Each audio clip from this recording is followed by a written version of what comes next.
you always had this nagging sense that the story that you're experiencing working in corporate is not the story of your culture. And you probably need to get to slightly senior levels to see how it manifests, because for the first 10 years in any profession, you're just sort of, trying to make your mark. You're focused on the skills, you're focused on the craft, you're focused on your own identity formation within that context. But as I started looking at responsibilities for a studio and trying to represent the ambitions of my team and wanting to make a representation that we are capable of delivering creative experiences for the world, you see that there are certain hard stops, even in a seemingly open, very, very diverse centric culture. You would see that the respect that an Indian creator has for himself, is not reciprocated elsewhere. You're told that you're good up unto a certain level, but you're not probably there yet to deliver something for the world. Right?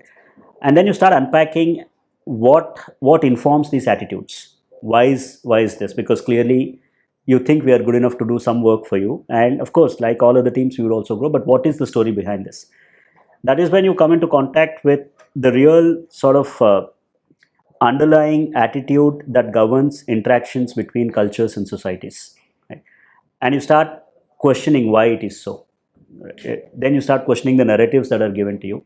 I would say my intellectual journey in a purposive manner. You always had an interest in learning about the world. Your reading was eclectic.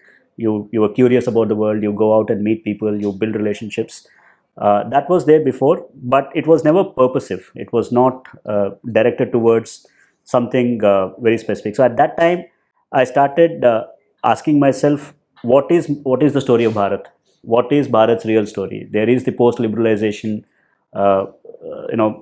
sort of warm and fuzzy story that we've given ourselves, and we are all believing it. But you also know from the experiences that you've had that there are certain rules that are not meant to be broken in the world, right? And that you don't have the seat at the table yet. So this question about what is our story and what is our trajectory, where do we belong? Do we really belong? Do we really deserve a seat at the table? And for the next 4 or 5 years, I tried looking at it. I tried reading whatever I could, informed by multiple perspectives, from an economic perspective, from a cultural perspective, a little bit of philosophy as well, to understand what is our idea of the self and what is the idea of a good life.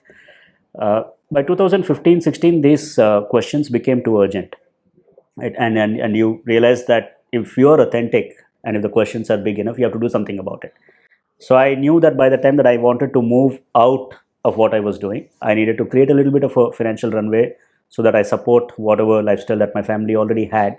But it was obvious that you want to find and involve yourself in a process that actually clarifies this question for people who might have the question after you, right?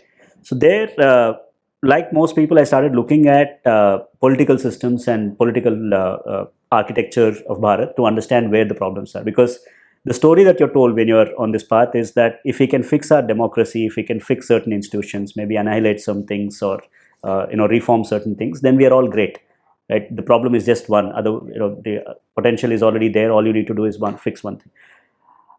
So I tried reading public policy in a structured manner. I did some courses in public policy. I wanted to understand what is this, what is the governing principle for state action, what are the institutions, what is balance of power, what does this all mean.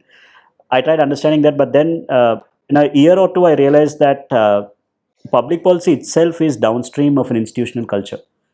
And those institutions are informed by worldviews and by philosophies which are not located in our cultural context, not located in our historical experience, and definitely not located in our philosophical systems. And this took me a little bit of a time to get to it.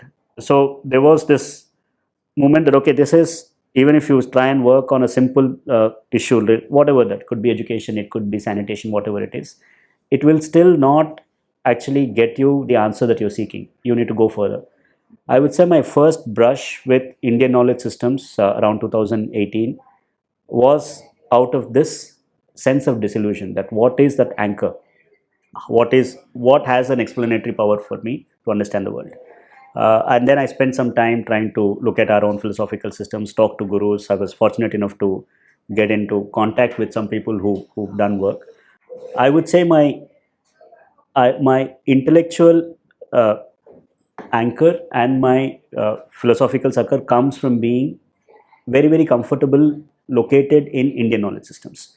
Most of my work is from that perch. Whatever we do as Brhat, whatever I do individually and in collective capacity, comes from this absolute intellectual and moral clarity about the relevance and the absolute criticality of our knowledge systems.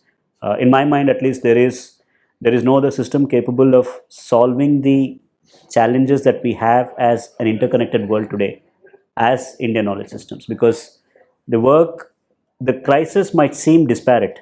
You might have an immigration crisis, you might have an economic crisis, you might have an ecological crisis, you might have a loneliness crisis, you might have a something else, a health crisis. But the fundamental anchor is a philosophical void. It's not multiple crises. It is one crisis that is manifesting in different aspects of public and private life. Okay? And that is because we are beholden to a metaphysics of self that is false. And which is where I found my resting place in Indian knowledge systems, that this is the truth. Right? Whether we are capable of recognizing and institutionalizing this truth is up to our competence and up to how we build the institutions. But there is no question, at least on the core truth claim that we have as a civilization.